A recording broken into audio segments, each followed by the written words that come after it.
Okay, we're going to continue on in our Father's Word. This is Numbers 29, verse 31.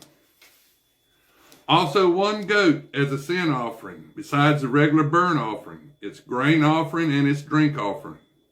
On the 7th day present 7 bulls, 2 rams, and 14 lambs in their first year without blemish, and their grain offering and their drink offerings for the bulls, for the rams and for the lambs by their number, according to the ordinance.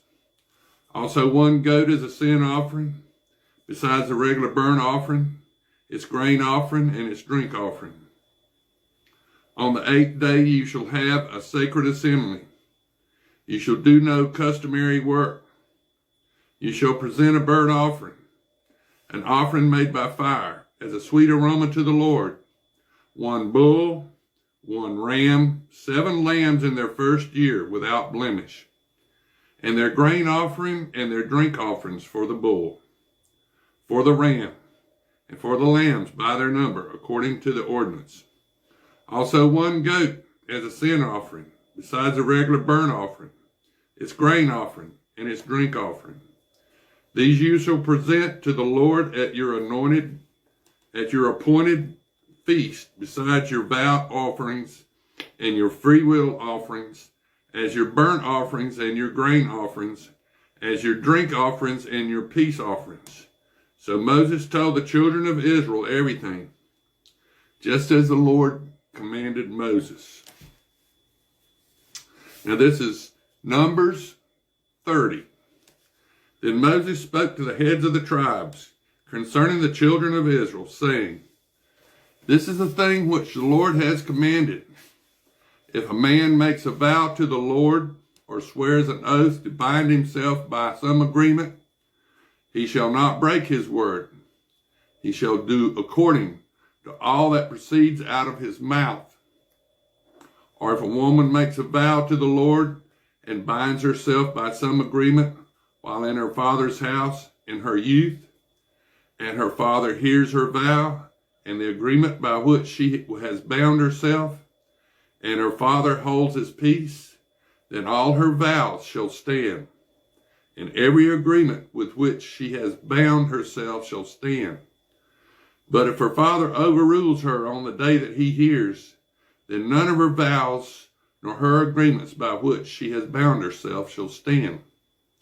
And the Lord will release her, because her father overruled her. If indeed she takes a husband while bound by her vows, or by a rash utterance from her lips by which she bound herself, and her husband hears it and makes no response to her on the day that he hears, then her vows shall stand, and her arrangements by which she bound herself shall stand. But if her husband overrules her on the day that he hears it, he shall make void her vow, which she took and what she uttered with her lips, by which she bound herself, and the Lord will release her. Also any vow of a widow or of a divorced woman, by which she has bound herself, shall stand against her. If she vowed in her husband's house, or bound herself by an agreement with an oath, and her husband heard it and made no response to her, and did not overrule her, then all her vows shall stand, and every agreement by which she bound herself shall stand. But if her husband truly made them void on the day he heard them, then whatever proceeded from her lips concerning her vows, or concerning the agreement binding her, it shall not stand. Her husband has made them void, and the Lord will release her.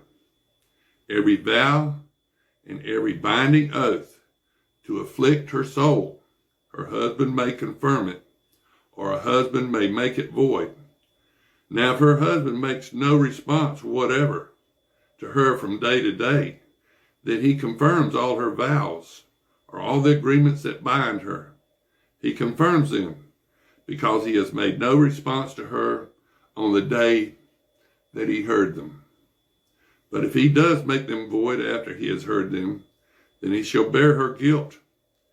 These are the statutes which the Lord commanded Moses, between a man and his wife, and between a father and his daughter in her youth, in her father's house.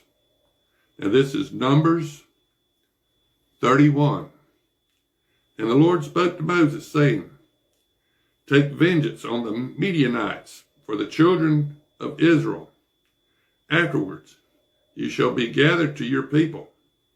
So Moses spoke to the people, saying, Arm some of yourselves for war, and let them go against the Midianites, to take vengeance for the Lord on Midian. 1,000 from each tribe of all the tribes of Israel you shall send to the war. So there were recruited from the divisions of Israel 1,000 from each tribe, 12,000 armed for war. Then Moses sent them to the war, 1,000 from each tribe. He sent them to the war with Phinehas, the son of Eleazar the priest, with the holy articles and the signal trumpets in his hand.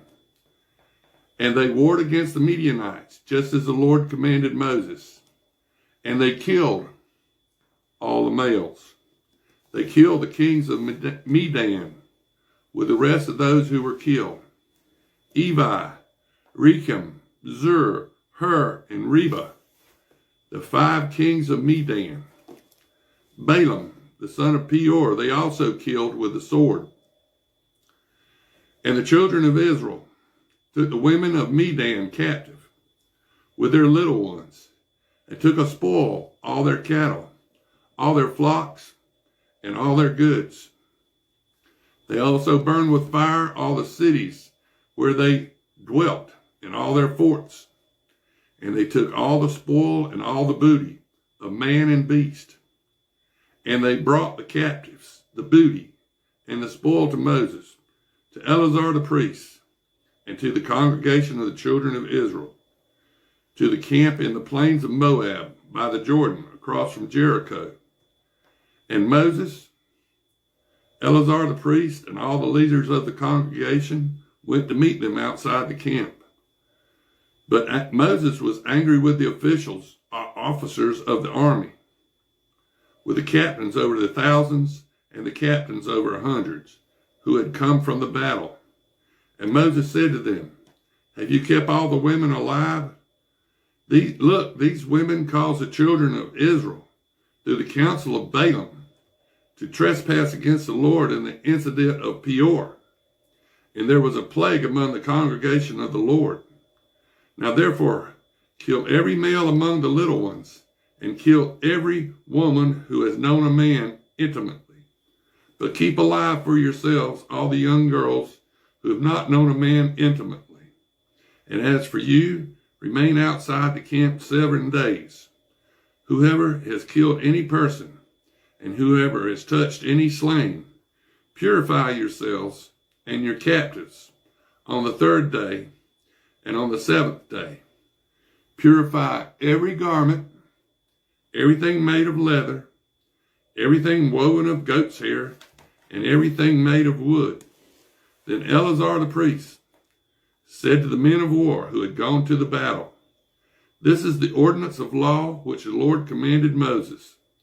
Only the gold, the silver, and the bronze, the iron, the tin, and the lead, everything that can endure fire, you shall put through the fire, and it shall be clean, and it shall be purified with the water of purification.